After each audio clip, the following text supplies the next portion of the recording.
Hello everyone, welcome back to my channel. तो यहाँ पे हम देखेंगे 14 जुलाई के द हिंदू में हमें क्या क्या पढ़ना है। एक तो यहाँ से इसको देख लो जस्ट फॉर द नॉलेज कि इसमें बताया जा रहा है with PM flying to Paris India approve plan to buy 26 Rafale M jet. तो राफेल जेट के लिए अप्रूव किया गया है इंडिया की तरफ से कि वो बाय करेगी 26 राफेल जेट। उसकी बात यहाँ पे है India France ties geared for next 25 says PM Modi. अब ये वाला जानना है हमें आईआर के पॉइंट ऑफ व्यू से, ठीक है। तो इसमें क्या बताया जा रहा है, Indian France relation is now geared towards the next quarter century. ऐसा किसने कहा है? प्राइम मिनिस्टर नरेंद्र मोदी ने। Who reached Paris on Thursday afternoon. तो वो थर्सडे आफ्टरनून को वहाँ पे पेरिस पहुँचे। In an interview that he gave to Les Echos before the commencing the journey to Paris, Mr. Modi made a strong pitch for the overhauling for the international political economic architecture and described India as a bridge. India को क्या describe किया? As a bridge between west and global south. तो ये line important है, हम लिख सकते हैं। Addressing the Indian diaspora at the community event in the evening of musical, मतलब वहाँ पे क्या कहा उन्होंने? The prime minister Narendra Modi says India and France are tackling many challenges of 21st century. की इंडिया और France, not Pakistan, France, India और France साथ में टैकल करी बहुत सारी चैलेंजेस 21st सेंचुरी के। तो ये भी याद रखना है यहाँ से। फिर आगे आ जाएंगे, हम देखेंगे और नेक्स्ट कौन सा हमको पढ़ना है। आगे आ जाएंगे, यहाँ से हम आएंगे तो यहाँ पे एडिटोरियल वाला पेज है, इस पे देखेंगे हमें कुछ पढ़ना है। 50th GST council meet lifts the fog on the many areas execution hold the key. तो ये हमने इसके बारे में ऑलरेडी डिस्कस किया था कि 28% जो जीएसटी है वो किस पे लगाई जा रही है? Face value of all bid placed on online game. तो ऑनलाइन गेम पे ये फाइनलाइज किया गया है 28% जीएसटी लगाने के लिए ऑनलाइन गेम्स पे, कसिनो पे, हॉर्स रेसिंग पे। Many e gaming players terming it as a death knell for growing industry and its 1000 of the job. तो मतलब ये याद रखना है 28% इस पे टैक्स लगाने को कहा है, जो कि कल वाले में हमने ऑलरेडी देखा था। Scientist need the oxygen of free speech. तो ये साइंटिस्ट के लिए है। NATO must change the very paradigms that set the Ukraine conflict in the motion. ये भी है। नेक्स्ट आएंगे, नेक्स्ट हम देखेंगे, हमें पॉलिटिकल न्यूज़ नहीं करना होता है, ये आपको ऑलरेडी पता है। टेस्ट एंड कॉन्टेक्स्ट वाले पेज में हम आए हैं। यहाँ पे हमें ये वाला हमारा इम्पॉर्टेंट है। The first GSI survey of Siachen glacier की यहाँ पे बात हो रही है। देखेंगे हम समरी में क्या कहा जा रहा है। इसमें कहा जा रहा है 1958 was an important year for geologists all over the world as it was celebrated as International Geophysical Year IGY। तो यहाँ ये कहा जा रहा है कि जो 1958 है उसको एक इम्पॉर्टेंट ईयर के रूप में कंसीडर करते हैं। एक इम्पॉर्टेंट ईयर होता है जियोलॉजिस्ट के लिए ऑल ओवर द वर्ल्ड, और वो सेलिब्रेट करते हैं इसको इंटरनेशनल जियोफिजिकल ईयर के रूप में।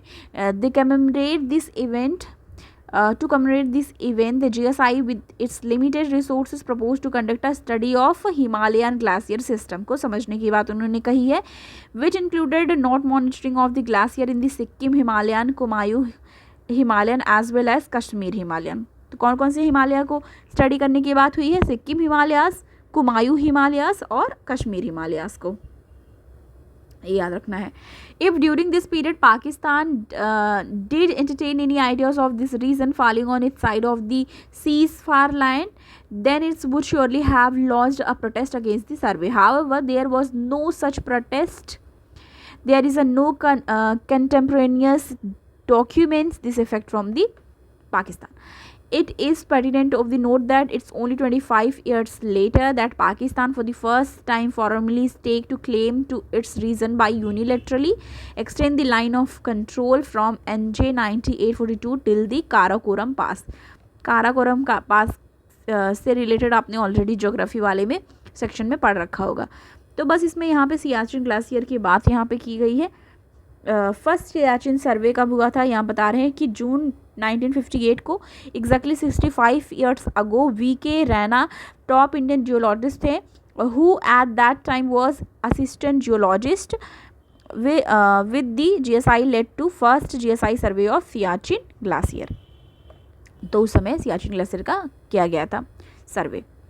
ओके, तो ये चीज़ें हैं यहाँ पे थोड़ा सा देखना था कि 1958 को वो कंसिडर करते हैं इंटरनेशनल जियोफिजिकल ईयर और one of the important year होता है जियोलॉजिस्ट के लिए। नेक्स्ट हम आ जाएंगे, नेक्स्ट हम देखेंगे और कौन सा हमको पढ़ने की ज़रूरत है। ओके, 1 मिनट, यस, तो आगे आएंगे। देखो यहाँ पे एक चीज़ और है, Ukraine war not a priority of G20 presidency says India. तो ये लाइन भी है जो कि हमें रिलेशन समझने के लिए जानना होगा कंट्रीज़ के बीच में IR के पॉइंट ऑफ व्यू से। India's third moon mission all set to be launch today. तो इंडिया का जो मून मिशन है वो लॉन्च होगा। इसके लिए हमने ऑलरेडी देखा था कि बताया था पहले ही कि 2:35 पे होगा, चंद्रयान 3 लिफ्ट होगा। तो इसके बारे में हमने ऑलरेडी पढ़ रखा है कि इसरो ने कंप्लीट किया है ऑल प्री लॉन्च एक्टिविटीज़, ठीक है। और इसे बताया जा रहा है the launch vehicle mark 3 LVM-3 इसकी बात की गई है take off from the second launch pad of the space centre in the Sriharikota. तो श्रीहरिकोटा में किया जाएगा।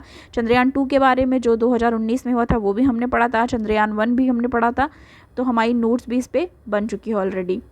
तो ये यहाँ से आपको ये जानना है। ओके, अब नेक्स्ट हम आएंगे, नेक्स्ट देखेंगे और हमें कौन सा पढ़ना है। वर्ड पे आया हुआ है, इस पे वर्ड है। इसके बाद बिजनेस वाला पेज है। गवर्नमेंट का gold imported to check rising shipments through Indonesia. और आगे आएंगे देखेंगे और कौन सा पढ़ना। यहाँ पे देखो एक और आया हुआ है जो कि है India's diabetes epidemics is making its wide spread TB problem worse. तो यहाँ पे 2 डिजीज़ के बारे में बात हो रही है। पहला तो हमारा डायबिटीज़ से रिलेटेड बात हो रही है, दूसरा TB ट्यूबरक्लोसिस से रिलेटेड। तो ये हम देखेंगे ये क्या है, इसके बारे में पूरी चीज़ें यहाँ से डिस्कस करेंगे। यहाँ से देखते हैं पहले। Long before covid devastated us, India has experiencing double burden of 2 देखो डबल बर्डन उसके पास था 2 डिजीज़ का, जो कि कौन सी है, 2 आप कह लो एपिडेमिक्स का। एक तो है टाइप 2 डायबिटीज़, ठीक है, दूसरा ट्यूबरक्लोसिस। मतलब TB और टाइप 2 डायबिटीज़ का रिस्क बहुत ज़्यादा मतलब एक एपिडेमिक के रूप में था कोविड के पहले।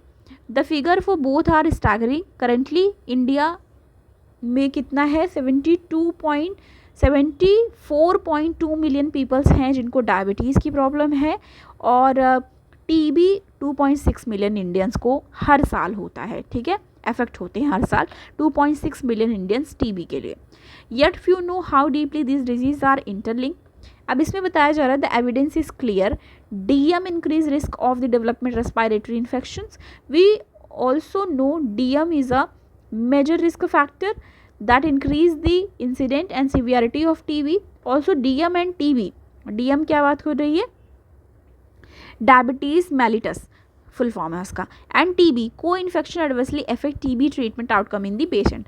अब इसमें बता क्या रहे हैं, the worry is that among people with TB with prevalence of DM was found to be 25.3% while 24.5% was pre diabetic रह चुके हैं in 2012 study in tuberculosis units, मतलब उनको प्री डायबिटीज़ भी हो चुका है। तो इसकी बात बता रहे हैं। DM increases risk of TB। ऐसा कहा जा रहा है कि जो ये डायबिटीज़ का ये होता है, इसमें जो DM बताया जा रहा है डायबिटीज़ मेलिटस, इसमें बताया जा रहा है कि वो क्या कर देता है, रिस्क को बढ़ा देता है TB को। DM increases risk of TB, इसके बारे में थोड़ा सा हम देखेंगे। It is important to understand how this disease work together, कि ये डिजीज़ किस तरीके से साथ काम करते हैं। DM not only increase the risk of TB, मतलब जो DM है वो ना ही सिर्फ इंक्रीज़ करता है रिस्क TB का, बल्कि also delays sputum smear and culture conversion of an individual infected by both disease. तो उसमें डिलेज भी लाता है, ठीक है। In other word, reducing the number of TB bacteria to below the threshold required to claim they have healed will take longer than usual. तो उनको time ज़्यादा लगता है। DM impair cell mediated immunity. अब ये लाइन यहाँ से याद रखनी है और इसके बारे में भी हमको जानना है, जो है सेल मीडिएटेड इम्यूनिटी। तो इसमें कह रहे हैं कि जो DM impair cell mediated immunity, uncontrolled DM affect the cytokines को भी क्या करती है, अफेक्ट करती है uncontrolled DM। response and altered defense in the alveolar microphases. Okay, microphases. The altered function of small blood vessels in the lung due to hyperglycemia की वजह से, along with the poor nutrition status. Poor nutritional status होता है, may facilitate invasion and establishment of TB. तो TB का एक one of the reason ये भी होता है पुअर न्यूट्रिशन स्टेटस भी, ऐसा बताया जा रहा है. As people with diabetes have already compromise immune function. अब देखो जिनके पास मतलब जिनको ऑलरेडी डायबिटीज़ है उनका ऑलरेडी कंप्रोमाइज़ हो रहा है इम्यून फंक्शन, ठीक है, इम्यूनिटी पे उनके इम्पैक्ट डालता है. The risk of TB infection is high, और उनमें टीबी इन्फेक्शन के रिस्क बढ़ जाते हैं. मतलब जिनको ऑलरेडी डायबिटीज़ है, ठीक है, डायबिटीज़ ऑलरेडी है तो इम्यून फंक्शन पे इम्पैक्ट होता है, और जो रिस्क है टीबी इन्फेक्शन का उसमें हाई हो जाता है. They will also have higher bacterial load, और जिनको है उनके पास क्या हो जाता है, हायर बैक्टीरियल लोड हो जाता है. ये याद रखना है. और आपको ये पता ही है कि जो टीबी है वो बैक्टीरिया की वजह से होता है. Okay, the coexistence of TB and DM in the patient may also modified TB symptoms. Radiologically finding, treatment, find, overcome and prognosis. Individuals with TB and DM are more likely to have cavitary lesions and lower lung fail. तो मतलब जिनको diabetes और TB दोनों हो जा रहा है उनको कितनी ज़्यादा प्रॉब्लम हो रही है उसके बारे में बताया गया. There was a greater improvement in radiographic score among people with TB non DM compare to DM. जिनको नहीं है डायबिटीज़ उनको सम वेयर कंट्रोल किया जा सकता है, ऐसा भी यहाँ पे बताया जा रहा है. Okay, DM make TB difficult. तो बता रहे हैं कि जो डायबिटीज़ है जिनको, ठीक है, इनको इसमें बता रहे हैं कि जिनको डायबिटीज़ है, आप कह लो डायबिटीज़ मेलिटस, ठीक है, टाइप 2 डायबिटीज़, आप ये याद रखो, जिनको टाइप 2 डायबिटीज़ है उनमें क्या बताया जा रहा है कि ये क्या कर देता है, टीबी को डिफ़िकल्ट बना देता है, कि वो क्योर नहीं हो पाता. ठीक है, make TB difficult to cure in individual affected by both disease. अगर किसी को दोनों ही डिजीज़ है, मतलब डायबिटीज़ है, टाइप 2 डायबिटीज़ भी है और टीबी भी है, तो क्या होता है, ये क्या करता है, इफेक्ट करता है लंग्स पे. ठीक है, लंग्स आर सिवियरली अफेक्टेड, ऐसा स्टडी में पाया गया है, रिसर्चर्स के द्वारा पता लगाया गया है. मल्टीपल लार्ज लंग कैविटीज़ भी उनमें देखी गई है. persistent inflammation has also been seen in the peoples with type 2 diabetes and TB. तो ये सारी चीज़ें हैं और क्योर कर पाना एक तरीके से टफ हो जाता है. ओके, ये चीज़ें हैं. What should we do, हमें क्या करना चाहिए इसके लिए, ये सोल्यूशन के तौर पे देखना है. Give how pervasive TB and type 2 diabetes DM both are in India. It must take urgent actions.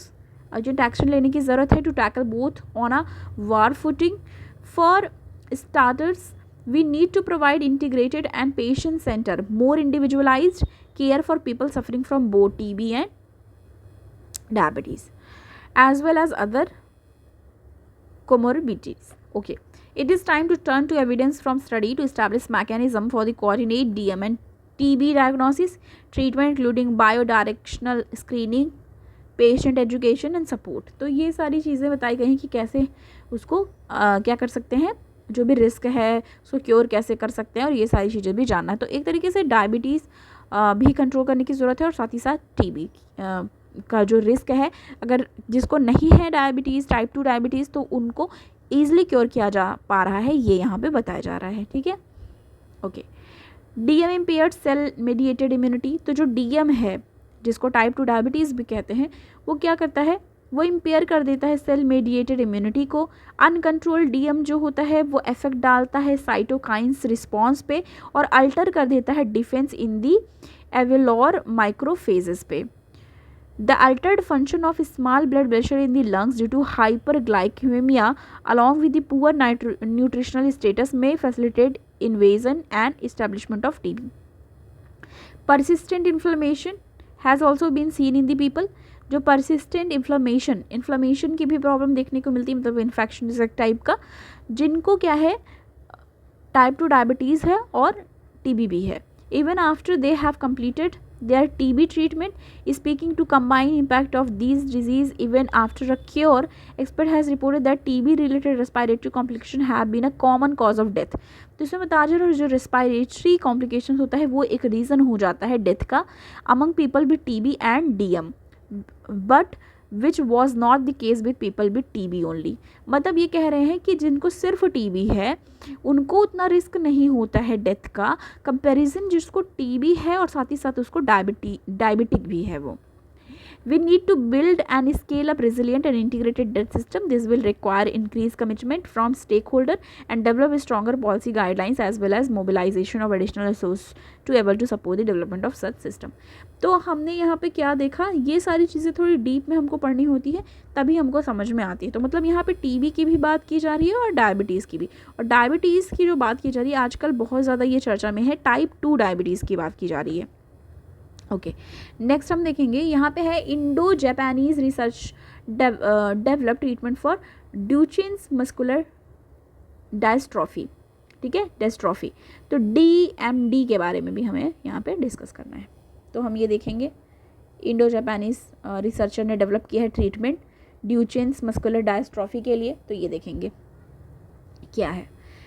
Okay, team of doctor कहाँ के, Tamil Nadu along with scientist from Japan, उन्होंने क्या डेवलप किया है, disease modifying treatment Duchen muscular डायस्ट्रॉफी के लिए, DMD के लिए। एक ये अब यहाँ से लाइन याद रखनी है, ये एक जेनेटिक डिसऑर्डर डिजीज़ है। ठीक है, जेनेटिक डिजीज़ है, ये याद रखना है, जेनेटिक डिजीज़ है ये DMD क्या है, ये एक जेनेटिक डिजीज़ है। पहली चीज़ यहाँ से आपको याद रखना है कि ये एक जेनेटिक डिजीज़ है। Using a food addictive a beta Glucon produce by N163 strain a east, और कौन सा ईस्ट होता है इसके बारे में भी यहाँ पे बताया जा रहा है। अब यहाँ पे देखो, मसल्स नीड लुब्रिकेंट, जो मसल्स होती हैं हमारी बॉडी की, जो मसल्स होती हैं उनको लुब्रिकेंट्स की ज़रूरत होती है। ठीक है, डायस्ट्रोफिन एंड एंजाइम्स, और जो डायस्ट्रोफिन होता है वो एक एंजाइम होता है सिक्रेटेड इन दी मसल, जो कि सिक्रीट होता है, मतलब निकलता है मसल्स में, हेल्प करता है in wear and tear and regeneration of muscle. तो इसमें वो हेल्प करता है रीजनरेशन, मसल के रीजनरेशन में, because of the genetic disorder. अब जेनेटिक अगर डिसऑर्डर है तो उस पर क्या हो जाता है, जेनेटिक डिसऑर्डर होने की वजह से muscle can not produce dystrophin, तो उसके बाद डायस्ट्रोफिन जो होता है वो मसल्स नहीं प्रोड्यूस कर पाती। मतलब इसमें कह रहे हैं कि जो डायस्ट्रोफिन है वो एक एंजाइम है जो कि सिक्रेटेड होती है, मतलब निकलती है लुब्रिकेंट्स जो कि मसल से, लेकिन जिनको जेनेटिक डिसऑर्डर है, ठीक है, उनमें उनकी मसल्स जो होती हैं वो प्रोड्यूस नहीं कर पाती डायस्ट्रोफिन। ठीक है, ऐसा बताया गया है। This damage and weakness muscles and patient become wheel chair bound, जिसकी वजह से उसको व्हील चेयर पे आना पड़ता है in their early teen and die prematurely. अब ये लाइन बहुत ही ज़्यादा आपको इम्पॉर्टेंट है, याद रखने की ज़रूरत है कि ये टीन एज में ही, अर्ली टीन एज में जो बच्चे होते हैं वो उनकी डेथ हो जाती है, प्रीमेच्योर डेथ होती है क्योंकि समय से पहले उनकी डेथ हो जा रही है, और जो अर्ली टीन एज में ही वो व्हील चेयर पे आ जाते हैं। ठीक है, इसकी वजह से तो आपको याद रखना है ये डायस्ट्रोफिन जो बनता है वो एक एंजाइम होता है जो सिक्रीट होता है मसल्स में, पर अगर जिसको जेनेटिक डिसऑर्डर है उसको नहीं हो पाता। Boys born before 1970 had a median life span of around 18 year. अब यहाँ पे बता रहे हैं कि जो 1970 के पहले जो बॉयज़ का क्या होता था, बर्थ होती थी अराउंड 18 ईयर्स से उनकी लाइफ स्पैन रह जाती थी, मतलब ज़्यादा प्रॉब्लम देखने को मिलता था 1970s के टाइम पे। ठीक है, आफ्टर एंटी इन्फ्लेमेटरी मेडिकेशन, तो जब उनको एंटी इन्फ्लेमेटरी मेडिकेशंस दी जाती थी और स्टेरॉइड प्रोवाइड किया जाता था, द लॉन्गेविटी इंक्रीज। ओके, तो ये लाइन याद रखनी है कि अगर उनको एंटी इन्फ्लेमेटरी मेडिकेशंस मिल जाती थी और जो भी स्टेरॉइड ज़रूरत होती थी वो मिल जाती थी, तो उनकी लॉन्गेविटी मतलब उनके लाइफ स्पैन इंक्रीज हो जाती थी। Disease modifying treatment having prolonged the lifespan, but despite that patient die when they are age 28 to 30, he said. पर उसके बाद भी उनकी एज जो होती थी वो 28 और 30 तक ही रह जाती थी, ये भी याद रखना है. Currently available treatment for gene therapy. अब ये लाइन याद रखनी है. देखो जीन थेरेपी के बारे में बहुत ज़्यादा इंपॉर्टेंट एक तरीके से है कि आजकल कोई भी ट्रीटमेंट हो, ठीक है, बड़ी से बड़ी बीमारी है वो जीन थेरेपी के थ्रू ठीक की जा रही है. तो करेंटली ये बताया जा रहा है कि अवेलेबल है ट्रीटमेंट्स, उनमें से क्या है, जीन थेरेपी है, ठीक है, जीन थेरेपी, और क्या है, एक्सॉन स्कीपिंग है, और डिजीज़ मॉडिफाइंग एजेंट. तो ये 2-3 चीज़ें हैं जिसके उस मदद से इसको ठीक की जाती है. एंटी इन्फ्लेमेटरी मेडिसिन्स होती हैं, स्टेरॉइड भी होती हैं, ठीक है, एंटी इन्फ्लेमेटरी मेडिसिन्स. अब ये जो कोलैबोरेशन है was led by doctor Raghavan. Doctor Raghavan जो है वो इंडिया के, और लेड बाय जापान के इकवाकी, मतलब ये है नोबुनाओ इकेवाकी. तो मतलब इंडिया की तरफ से और जापान के जो हैं साथ मिलकर वो काम कर रहे हैं. Department of medical life science, ठीक है, university of health and welfare. तो ये चीज़ें हैं. ये अब हमें डिजीज़ के बारे में मोस्टली फोकस करना है. जेनेटिक डिसऑर्डर, ठीक है, एक मसल जो है उसको लुब्रिकेंट की ज़रूरत होती है, और वो लुब्रिकेंट क्या होता है, डायोस्ट्रोफिन, जो कि एंजाइम होता है जो कि निकलता है मसल से. तो ये सारी लाइनें हमने यहाँ पे ऑलरेडी पढ़ रखी हैं. अब देखो 6 मंथ लॉन्ग क्लिनिकल स्टडी में क्या पाया गया, स्क्रीन्ड 27 चिल्ड्रेन विद DMD. मतलब इसमें क्या पाया गया कि 27 बच्चे ऐसे हैं जिनको DMD की प्रॉब्लम है. 18 in treatment arms and 9 in control arms. तो 18 ऐसे हैं कि जो ट्रीटमेंट आर्म्स पे हैं, और 9 ऐसे हैं जो कि कंट्रोल आर्म्स पे हैं. Okay. Along with the regular treatment, the participants all age above 3 years were given the beta glucan in the form of food supplement. जिनको बीटा ग्लूकॉन दिया जा रहा है फूड सप्लीमेंट के तौर पे. We found evidence of reduction in the muscle weakness and muscle damage. The muscle strength of the treatment group improved, determined by the Medical Research Council. देखो अब आपको इतनी ऑर्गेनाइजेशन याद करने की ज़रूरत नहीं है, बस आपको डिजीज़ के बारे में याद रखना है, क्योंकि साइंस एंड टेक वाले ही हमारे एक पार्ट में डिजीज़ से रिलेटेड आता है. तो जो भी नई डिजीज़ होती हैं, बैक्टीरियल हो गई या वायरस से हो गई, तो वो हमको जानना होता है. ओके. अब नेक्स्ट देखेंगे this research using beta Glucon. अब ये जो रिसर्च है उसमें यूज़ ये कर रहे हैं बीटा ग्लूकॉन को एज अ फूड सप्लीमेंट. तो ये लाइन याद रखनी है कि यूज़ क्या कर रहे हैं, बीटा ग्लूकॉन यूज़ कर रहे हैं as a food supplement in the reducing DMD को रिड्यूस करने के लिए फूड सप्लीमेंट के तौर पे बीटा ग्लूकॉन यूज़ कर रहे हैं. May be bone for patient but require further validation through a large scale multi centric study. ऐसा ही बताया जा रहा है. अब जीन थेरेपी की बात कर लो. जीन थेरेपी तो आजकल बहुत सारे डिजीज़ के लिए यूज़ की जा रही है. इसमें कहा जा रहा है in gene therapy itself the missing link between dystrophin and muscles power is being study.